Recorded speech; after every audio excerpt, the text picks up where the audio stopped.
இருக்கிறேன். என்னால் முடியும் யா அல்லாஹ், ஆனால் எழ முடியவில்லை. என்னால் இந்த சோதனைகளை கடக்க முடியவில்லை. என்னிடத்திலே தைரியம் இல்லை யா அல்லாஹ், தைரியத்தை கொடு. அதை செய்து முடிக்கக்கூடிய உறுதியை கொடு. வஅஊது பிக மினல் அஜ்ஸி வல் கஸல் வஅஊது பிக மினல் ஜுப்னி வல் புஹுல். யா அல்லாஹ், கஞ்சத்தனத்தை விட்டும், யா அல்லாஹ், கோழைத்தனத்தை விட்டும், யா அல்லாஹ், கடன் என்னை மிகைப்பதை விட்டும், மனிதர்கள் என்னை ஆக்கிரமிப்பதை விட்டும் என்னை பாதுகாத்து விடு யா அல்லாஹ். இந்த அல்லாஹ்வுடைய தூதர் ஸல்லல்லாஹு அலைஹி வஸல்லம் அந்த துஆவை அந்த தூதருக்கு கற்றுக் கொடுத்தார். இதை ஓதக்கூடிய வழக்கம் உள்ளவர்களாக மாற வேண்டும்.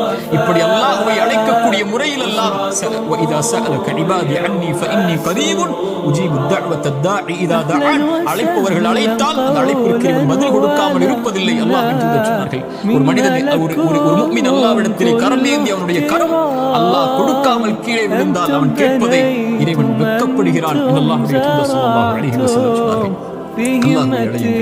கடைசியாக இந்த நேரத்தில் சுருக்கமாக சொல்கிறேன், மீண்டும் சொல்கிறேன்.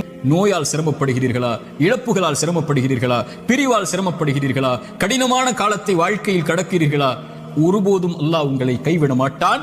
உங்களை விட இறைவன் உங்கள் மீது நேசம் கொண்டிருக்கிறான். கவலை கொள்ளாதீர்கள். நீங்கள் தனியாக ஒருபோதும் இல்லை. உலகமெல்லாம் உங்களுக்கு எதிராக இருந்தாலும் நீங்கள் தனியாக இல்லை. அவன் உங்களோடு இருக்கிறான். அவன் உங்களோடு இருந்தால் இந்த உலகத்தில் யார் உங்களோடு இல்லை என்றாலும், இந்த உலகமே உங்களை வெறுத்திருந்தாலும், உலகமே உங்களை புறக்கணித்தாலும் கவலை கொள்ளாதீர்கள். அது